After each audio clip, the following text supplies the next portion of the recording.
of radio communication is Morse code, which is a type of character encoding that transmits telegraphic information using a series of dits and dots. This rhythmic series of code is sent through the air using radio frequency with the assistance of an antenna.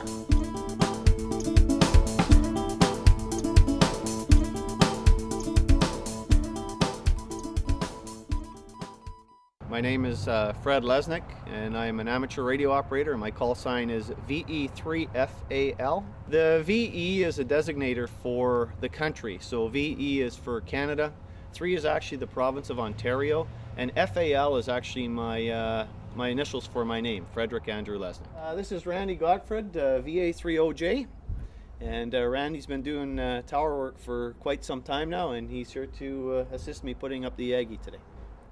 The elements on a Yagi, they do different jobs, but there are different types of Yagis. There's 2-element Yagis, there's 3-element Yagis. You can go right on up to as many elements as you want to put on them. But basically there are, I want to say 3 elements that are crucial, but in all reality you get away with 2. But there's a driven element. The driven element is the one that your coax is hooked up to, which all the RF energy from your radio is sent through the feed line up to the antenna. The other one is your director, and the other one is your reflector. So each of those elements performs a certain task, and the more elements that you have on an antenna, the narrower your focal point, I guess is the best way to describe it. When you beam on a station, the narrow and the tighter that is, but the more energy that you are sending out into that direction through radio frequencies, which is RF. Safety in a hobby is just as important as safety in a person's occupation. Antenna erecting is a good example where fall arrest safety harnesses and taglines are used. These safety devices allow for hands-free work in the assembly of an antenna.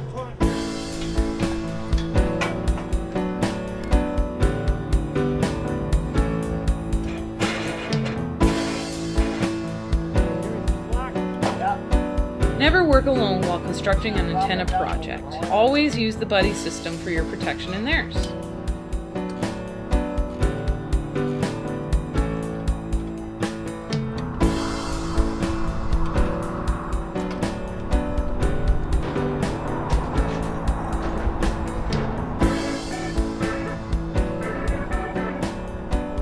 Good. That should probably come up.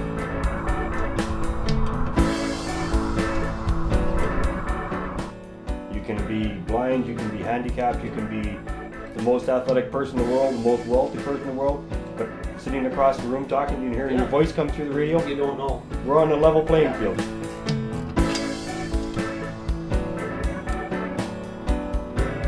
Ghastly sight up there. Coax is the feed line used to connect the antenna to the radio.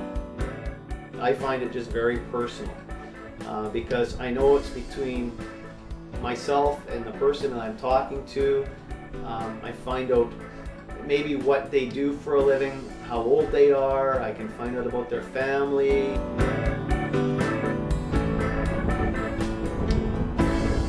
A rotor is a hands-free electronic device that turns the antenna without having to constantly return to the roof. Believe it or not, I stumbled across shortwave radio by accident one night using a transistor radio, and what happened was, because at nighttime you'd hear all these other stations from all around the States and Canada at nighttime, you know, when they come in really loud. So I sat with my transistor radio and I thought, well, you know, I'd like to be able to get these signals in a little stronger, and if I put my hand near the ferrite antenna in there, you could hear the signals coming stronger. So I thought, well, I'm going to run a piece of wire and I'm going to wrap the wire around it. Well, when I wrapped the wire around the ferrite core of my transistor radio, I ended up listening to Radio Canada International, which was the very first shortwave station I heard on my transistor radio, because it was overdriving the radio. And from there, high school came along, and I was still playing and building my own shortwave receivers and kits, and had electronic kits. And once I got into high school, we had a high school club station there. I got involved with that, and it's been with me ever since. So, since 16 years old. I guess the first real activity that I had was my father had an old Sony tube radio that would listen to short band, where you could listen to the BBC and overseas broadcasts and stuff. Had a huge 32-volt liquid lead acid battery that you would charge up, and this thing was just massive. Big old radio, stand on the floor, and you'd sit and listen to this stuff, and it would, kind of interesting. But again, followed through the same sort of deal. A friend of mine had a CB radio and went to his place one day, and he said, "Look what I just bought." And this is kind of neat. So he sat there and he says, "Oh yeah." He says, "Well, the guy across the road's got one, and the guy down the road's got one." So we sit here and chat. So you sit and you listen to this thing, and all of a sudden you're going, "I can do this."